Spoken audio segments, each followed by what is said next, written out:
Greetings, everybody, and welcome to Publius's Thoughts. This is episode 2. Today, we're going to be talking about how did the West over-exaggerate Russia's military strength? Or was it on purpose? Why? How could all of our intelligence be so wrong? So this is an opinion, but this is kind of my area and specialty and stuff like that with politics, geopolitics, and all that. There's going to be some things discussed in this that you might not agree with. I place some blame on certain administrations of the U.S. government and so on and so forth, and other apparatuses and agencies. So you've been forewarned. If you don't like it, you know, it is what it is. So, as someone as myself that studied the Cold War and theories in college as late as 2011, all the while we were knee-deep in the Middle East, I took the opportunity to study both. I went overseas during the war as a contractor between 2005 to 2007. But during my studies before and after that time, I took classes that were taught by former and active military leaders from the U.S. Navy and other branches, including a professor that I will not name who lost his life during our invasion of Iraq under unusual circumstances, and in command of a naval vessel.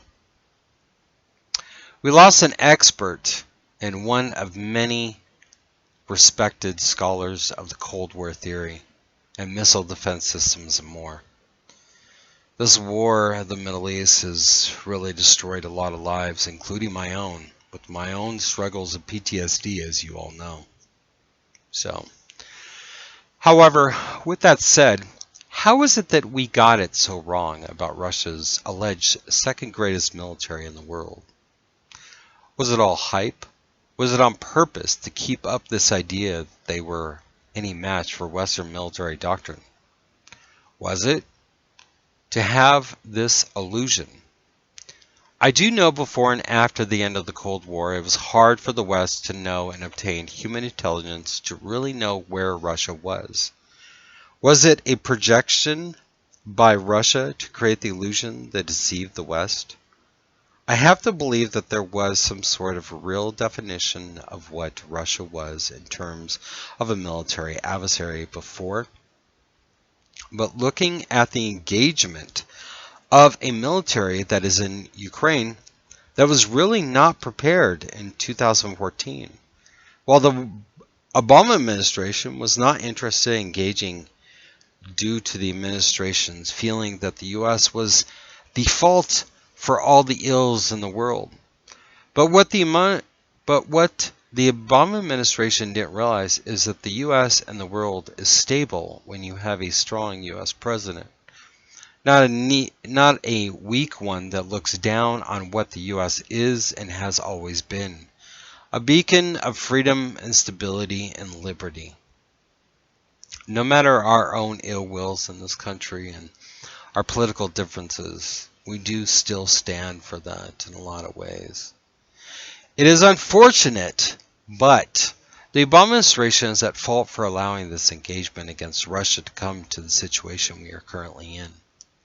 Just as the fall of the Shah of Iran in 1979, the overthrow of the populace in Iran in 1953, due to the arrogance allowed for and laid the foundations that came from the Carter's administration, and the rise of the Islamic Republic of Iran, which seems to be perhaps in a fight for survival now, which is very interesting, and we will discuss that and do an episode on the Iranian situation and stuff like that. I've got some friends over there, and just some of the things that are going on that just insane. Not as if Obama was entirely to blame in this situation, just that his administration was not weak in doing nothing. Yet the Obama administration started approximately 6 to 7 new wars during his time in office, including the droning of multiple American citizens. However, on the other hand, Ukraine knew it needed to get its military up to par with Western allies within that of Europe It took it upon themselves to start training the Ukrainian military in modern warfare, including the US and its NATO partners and allies. However, in the present day that training and current training, including NATO and US special operators inside of, however, let me go back here. However, in the present day that training and current training, including NATO, US special operators inside of Ukraine, helping to defeat Russia. It's happening. People I know are saying, well, how do you know there's special operators inside of Ukraine? And I tell them, because I know how we work. I know how we do it. You can't tell me there isn't any. There are U.S. citizens over there that are actually being exchanged with Russia. So we don't know if they're special operators. We don't know if they're CIA. We don't know what they are. So, and you've got multiple foreign legions over there as well too. So, and you do not know what kind of capacity they could be in over there. So, there are special operators from Western countries within Ukraine that's helping Ukraine's military. It'd be ignorant to say otherwise. So, but where things lead and end is the question. And Russia is, in many ways, an unconventional adversary that doesn't adhere to any doctrine. It is the question, again, how is it the West, like that of many of our NATO allies, excluding the Eastern Bloc countries of Estonia, Lithuania, and I know I'm missing one there. Please forgive me. It's a little late. But again, how is it the West, like that of so many of our NATO allies, miss this? Snuggled up to Russia all in the name of energy, and now it appears to be working against them.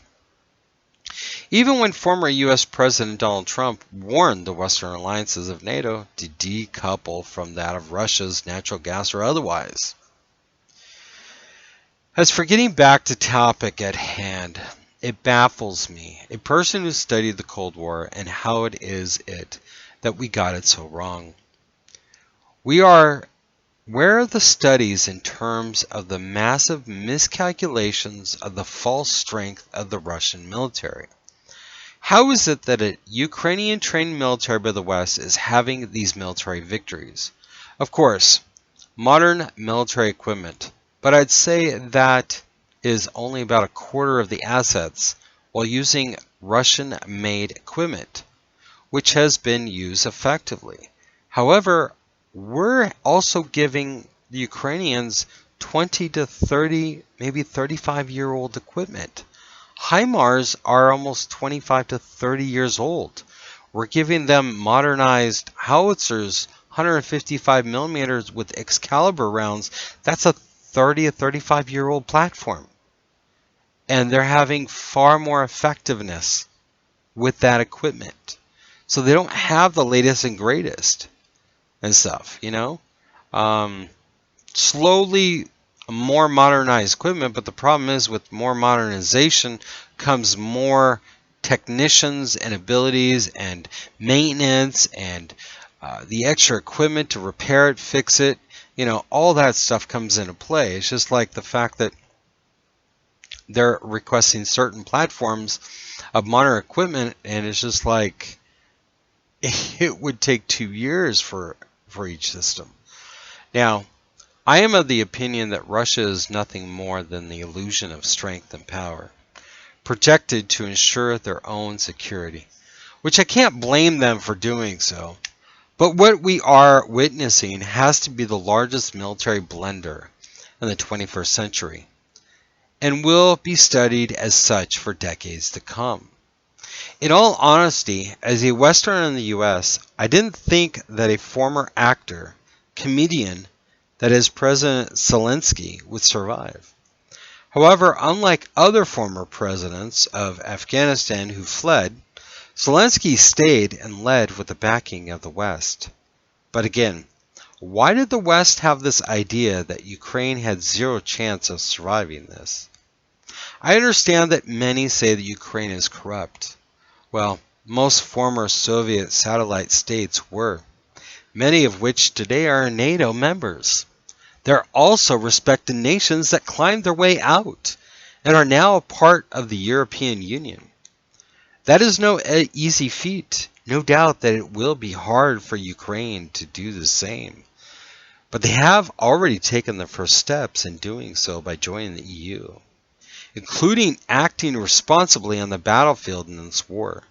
We have seen the molding of a new military under Ukraine, a solidification of making Ukraine prideful in being Ukrainian, not a Russian vassal state that alone says more about what this is a war about to those that were and border Ukraine. That the former Soviet states know the harshness that is Russian and its method of governance, if you can call it that, to the brutality that we are allegedly seeing, from the war crimes that are being alleged against Russia on the battlefield, to the mass graves, to the tribunals that are being set up by international organizations that are investigating to bring these to a tribunal. And these atrocities are some of the things that we have not seen since the days of World War II. Yes, we have seen this countless in multiple different things across the world. But in many ways, I hope we take into account our own national security assessment in the West, far more realistic in terms of looking at things from a very narrow and ignorant position that we have gotten so wrong. How was it downplayed that the Russian military was on par with that of NATO, let alone the US? I hope that we have real discussions about our lack of assessments within Western intelligence, the exaggeration and the lack of any effect of a Russian military that was just unbelievably miscalculated on so many fronts. Has to ask why. Is it because of nuclear weapons? Because that's the only thing I can come to in a conclusion. So, we are coming up to almost 13 minutes. So, I think that's about it on this. I would really appreciate your thoughts. Let me know what you think down below. I'd really appreciate your thoughts on it. Take care, everybody. Peace out. Bye.